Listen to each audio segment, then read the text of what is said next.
Hello all, I'm Sai and in today's video, I'm bringing to you my spoiler-free review of Cilka's Journey by Heather Morris, which is a historical fiction book. This was also my book club pick for March. Because of some personal reasons, I was not able to make the spoiler-free review and spoiler-filled discussion for this one earlier this year. So I'm just going to make a spoiler-free review for this one in this video.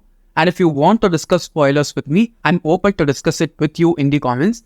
But please make sure that you type spoiler alert in the first line, give enter 2 or 3 times and then discuss the spoilers with me so that we don't end up spoiling this great book for anyone else who has not read it so far. So without any further ado, let's get into the review right away. First, as usual, talking about the plot, we follow our main character Cilka, who's one of the side characters from the first book, which is the Tattooist of Auschwitz. Now in that book, Cilka has a really important role and she ends up saving the lives of so many people by wielding the power that she has inside the concentration camp, despite it harming her in unimaginable ways. After the end of book 1, we see different characters dispersing to different parts of the world, and in such a way, Cilka is also released from the concentration camp, but it is not like she has a happy life after the concentration camp as such. She is released into the world and she has to go through some other terrible things, which are the story of this book. While you read this book itself, you'll be able to understand what all Cilka has gone through, and we can understand more of her side of the story really properly. In book 1 itself, we see how great a character she is, but while reading this one, we just empathize with her so much. There's no pity in the story, there's only total understanding and empathy that is delivered to the author to us as readers. It's also quite a short book if you ask me. It looks like it is huge, but you can just fly through it very easily. The author has written it in such a way that it is also really suitable for beginners. So as a plot, I should say that it is very strong built and you'll want to know what's going to happen to Cilka next and whether her life will get better or not despite all the things that she has gone through. Next, talking about the characters, I should say that this is hugely a character-driven story. And everything that happens here is only focusing on Cilka alone and what all is happening to her. By saying that, I don't mean to convey the message that there is no one else who's the focus of the story here.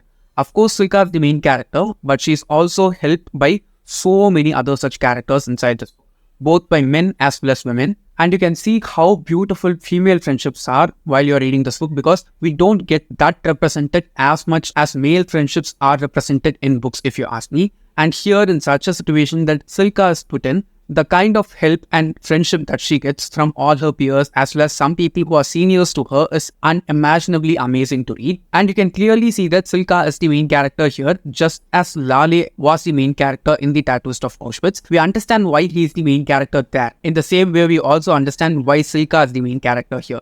It's not just because it's Cilka's journey, but what all Cilka has done in her journey and how many lives she has touched and influenced during her time here on Earth. We have the fellow females who are along with Cilka going on with the same kind of ordeals that Cilka is going through, and also some other people who have been through worse than Cilka too. She's trying to protect the people who are younger than her, at the same time take guidance from the people who are older than her, and just make sense of the life that she has been put in and just convey that message of being hopeful that good things will happen. In that way, if you ask me, each and every character in this one is just amazing, and especially Cilka gets many times better here. Now moving on to the writing, just as in the first book, in this book too, the author's writing is just amazing, okay? While she writes each and every chapter, you will be able to see the places where all these things are happening to the characters.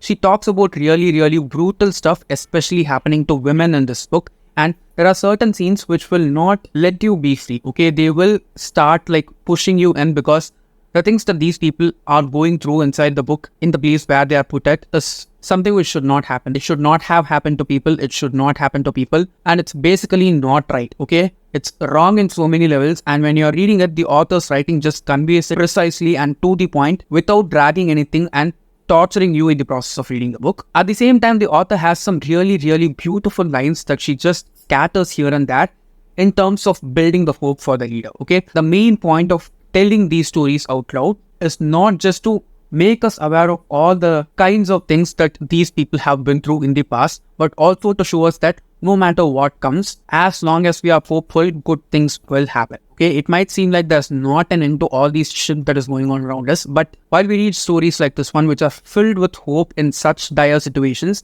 we cannot help but be hopeful that our life will also turn out to be good, because, basically we are all just trying our best and we can just hope that the best happens too. And when it doesn't happen, it's basically not the end of the world, right? as long as we are here, we can do something to make things better. And I think that's the message each and every line that the author has written here conveys.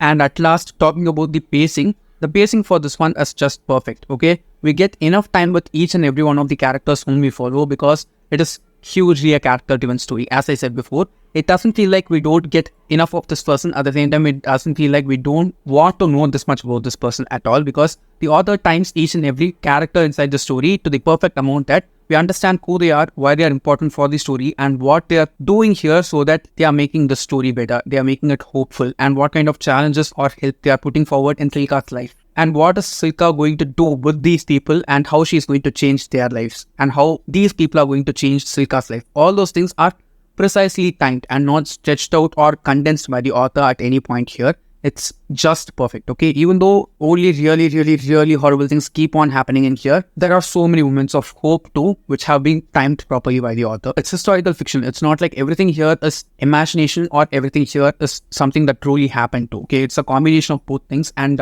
she doesn't drag anything to such an extent that it feels torturous or arduous to you. I think it was achieved because of that consistent pacing only. So as a whole, I can say that this is easily a 5-star book for me. And I want to read the other companion for the series, which is Three Sisters. I have it on my shelf and I'll be picking it up this year itself. So that's it for my spoiler-free review of Cilka's Journey by Heather Morris. I will be picking up the sequel this year itself, as I've said already. And if you have read this book or the Tattooist of Auschwitz or this book's other companion, Three Sisters too, please do let me know in the comments your thoughts on the books and what all you liked and did not like about these stories and what all it gave for you more than anything. Personally, it gave me so much hope and, made me understand that as long as we keep working hard and don't lose faith, we can't be destroyed, okay? We can't be destroyed in this world. So yeah, that's basically it for today. And if you did find this video helpful, don't forget to give it a thumbs up and also share it to your friends. And if you want to get more content from me, do subscribe to the channel. Thanks for watching and have a great rest of your day.